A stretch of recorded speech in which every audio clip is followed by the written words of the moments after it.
Welcome to the Travel Agency New Year podcast. I'm your host, Rachel Kay, travel advisor, helping travel advisors build their businesses with this podcast. It's 365 episodes, and today is day 51. Preparing to hire now instead of when you're drowning. Some tips. I mentioned this in yesterday's episode a little bit. Like, you should probably wait to hire, not wait, but you should probably be doing your quarterly reviews and your monthly reviews and your annual reviews. If you're like, what are you talking about? Go to elevatewithrachelk.com, click on any of the buttons that like, let's build this, go to our courses offered. The Success Circle program is $35 a month, and it sets you up for all of these things, okay? You want to make the decision of, I will need to hire soon, like in the next 6 months, hopefully 3 to 6 months, instead of, I need someone immediately, because that's going to lead to you making decisions of like, oh, they're a warm body. I will just throw them in here and we'll see how this goes. Okay. Now, some things that you should have in place before you really start hiring. And I think I mentioned this yesterday's episode. Again, today, if you're like, I don't even know what type of person to hire. Should it be a VA? Should it be an IC? Should it be an employee? Should it be Upwork or Fiverr, like little contracted services? Go check out Assistants That Work. Just Google that, because that program goes over all of that information. So, tip number 1, your templates, your social media kind of templates, if you have like both caption, body, whatever, how you have that structured, that should be a little bit templatized. Obviously, you got to tweak it because you can't just be like the same copy over and over again. Email templates for clients, invoice templates, proposal templates, traveling itinerary templates. Do you have most of that created? You have to have at least the basics of those created, because you're going to need to train somebody how to do it instead of being like, can you make this for me? Now, you can go to TAIY, TIQUE, and they do have templates that you can either tweak or just kind of use. I would tweak it for different types of travel. So if you're like, I don't have any templates, that's going to help with your workflows and automations anyway, creating these templates. You don't have to have them all completed. Nothing is ever going to be fully completed or fully perfect in your business. Please know that. You're always going to be evolving. It's okay. Do you have a strong understanding of your agency's why and how? So that's your mission statement, is the why. What's your why? I've mentioned that book, Finding Your Why by Simon Sinek, but I'm mentioning it again.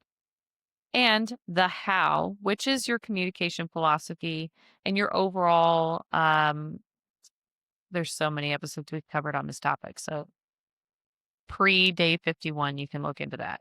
But the how of how you're going to do your business, that should be outlined in your business plan, and you should have that pretty well at the beginning of your business.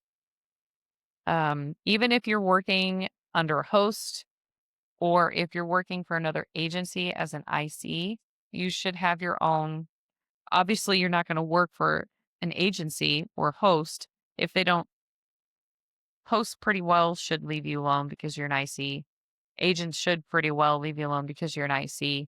However, agencies that bring on other agents usually offer a little more mentorship and maybe some done for you templates and like help with setting up your CRM and CRM, all that fun stuff. Host agencies do that too, but agency owners have a little more in-depth help.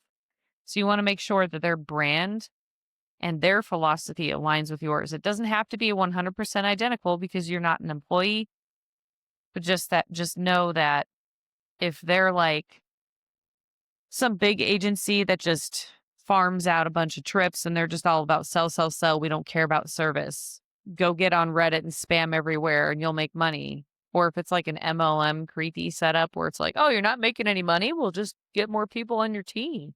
Get more people on your downline that might not be aligned with what you want. So why are you working with them?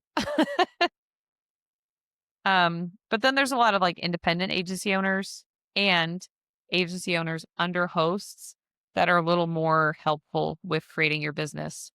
I'm going to have to do an episode on that. Let me write that down real quick. Okay. Not working for a host, but working for an agency. Kind of what that looks like, what to look for. If you just stumbled on this episode and you're like, what do you mean people are making money as travel advisors? Yeah, we are.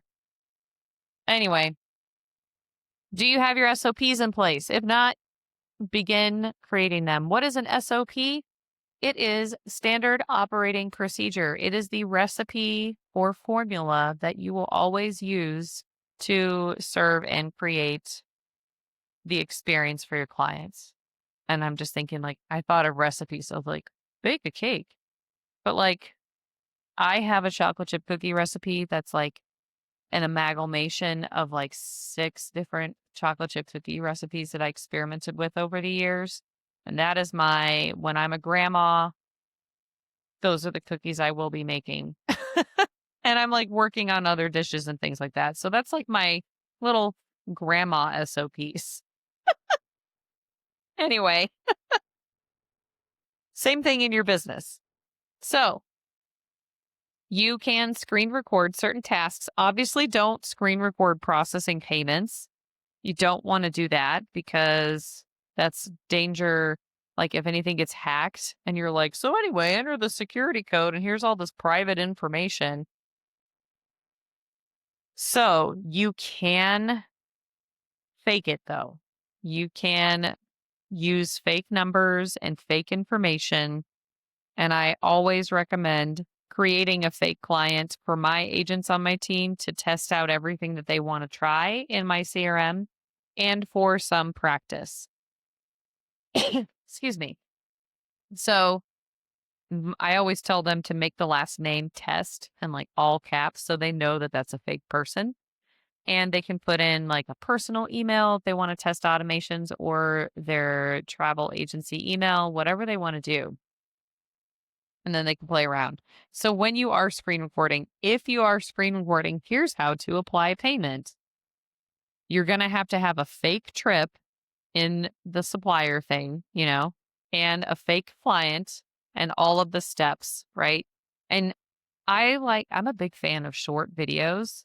So I would do each step as a separate video so that they're not like, wait a minute, this is 30 minutes long and now I forgot what I was supposed to do. I'm following along and I missed this because I droned out because you have the most monotone voice ever person that's screen recording this.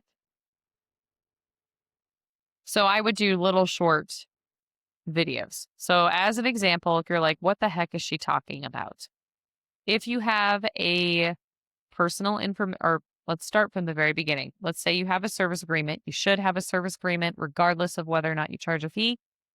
And that's very important because it outlines exactly what your travel agency is liable for and what you are not liable for. Anyway, so that would be step 1. Probably actually step 1 might be creating the client in your CRM. And step 2 would be sending over the service agreement. Then step 3 would be sending over maybe the proposal. And then step 4, once they've approved the proposal, like holding the room or whatever, like send the invoice. And then step 5, you could show with a fake trip and a fake credit card. You could screen record that. And that way there's no liability of producing anyone's information. And then show them this is how you do it. And you just follow these steps and then you're good. And this is where you can find this information. It's usually going to be, if you do accept payments, it's going to be like an encrypted form. Don't just have people send pictures of their credit card. I've had people do that. I'm like, what? Also their passport. And I'm like, what are you doing? Please do not just text me a picture of your passport. Anyone could hack my phone. Okay. You also, on top of your screen records, I would recommend having just a bullet point written version of the task, like the breakdown, like I just kind of did, like service agree or add client to CRM, then service agreement, then proposal, then invoice for the trip, then processing the payment. There's 5 just quick lines. What I like to do is I hyperlink the videos and the bullet points so they can read the bullet point as a refresher or watch the videos if they're like, I totally forgot how to do this. Now, if you do have employees in the future versus IC, so if you bring agents onto your own team or what I've just, the SOPs here. I know if you hire through like a third party company that provides VAs, especially in foreign countries, you can be a little more like, this is exactly how I do things. Please do this kind of situation. If you hire ICs, it is very, very hard. So, like for me with my agents, I do have all those resources, but I have to be very clear and say, this is how I do things. If you want to do them exactly like me, these are my steps, but I don't require them to do everything exactly how I do things, right? Because then that makes them an employee instead of an IC. So if they um don't want to send the proposal exactly how I send the proposal, if they don't want to try and think what other if they want to have different terms in their service agreement, they can do that. I don't care. Like, you're your own business. All right. But if you have decided on employees in the future, especially if they are based in your country, state, province, you need to understand at least your state's employment laws. Okay.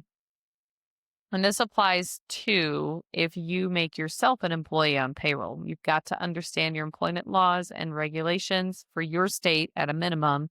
If you hire anyone outside of your state, you need to know that state's employment laws.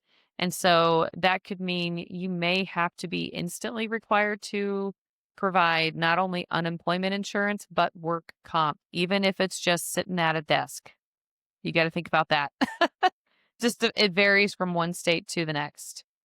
Um, you need to make sure that you have some kind of payroll system set up, obviously, that can manage their state taxes and all of that. Well, I'll get into that a little bit later. Let's see. Their rights as employees in their state as well as your state. Like, you need to have an understanding of employment law. Okay. You might want to talk to an attorney. You not might. You should talk to an attorney about all of this and possibly a CPA. You will definitely want to have an employee handbook that will be signed either digitally or physically if they're like really local to you by that employee and dated. And it should be dated for the date of hire. Okay. Or like within the first week. You know, if you've ever been an employee, you have had to sign the the company's policies, procedures, and you're like, I read and understand all this, right?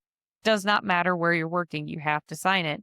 You need to have that too, and that will protect you if you have to let someone go and they try to file unemployment, but you have, along with the employee handbook, records of them violating the policies. We're going to get into that in a second because unemployment, if you do have employees and unemployment is approved, that your unemployment insurance rates will increase. Okay. If you're going to be more liable for firing people, so that's going to be another expense. So that's just something to help protect your company.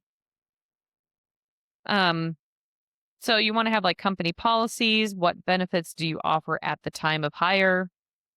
Expected hours to work, things like that. Any holidays that you're like, we are closed during these days. If you do offer anything like PTO, like how does that process work? If you have to have like a harassment policy, like you should have a harassment policy and things like that. It protects you and it helps communicate to the employee, like, here's what we do for you, and here's our expectations of you, not just an employment contract.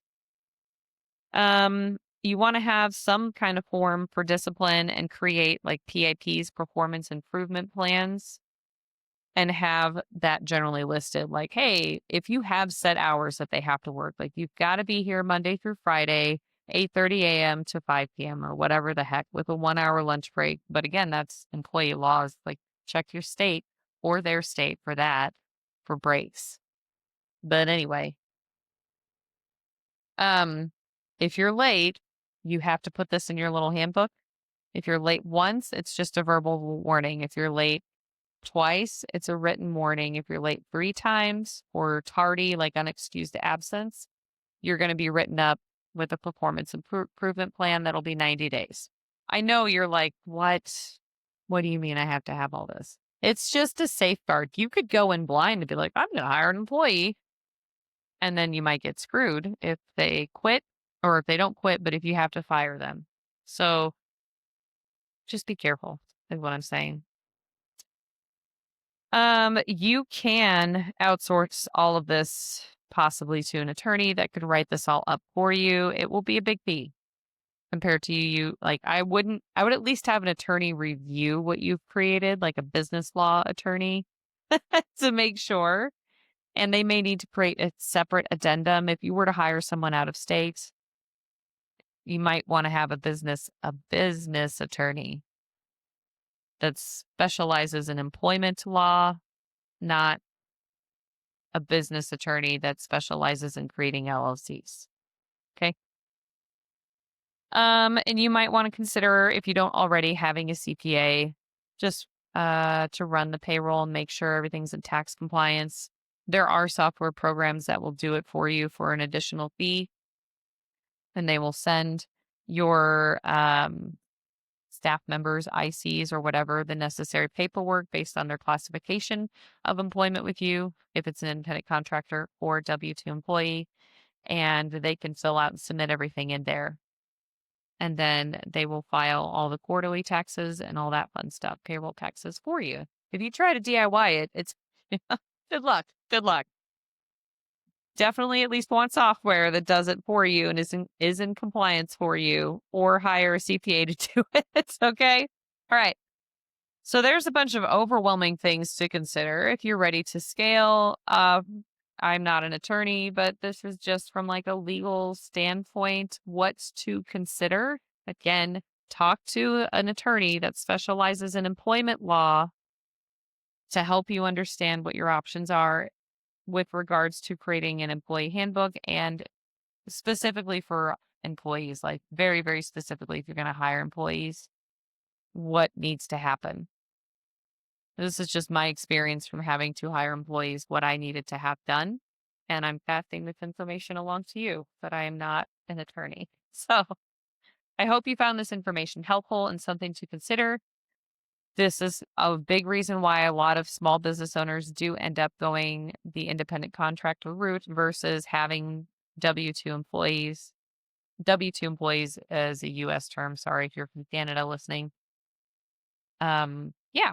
So, shoo, that was a lot of information in today's episode.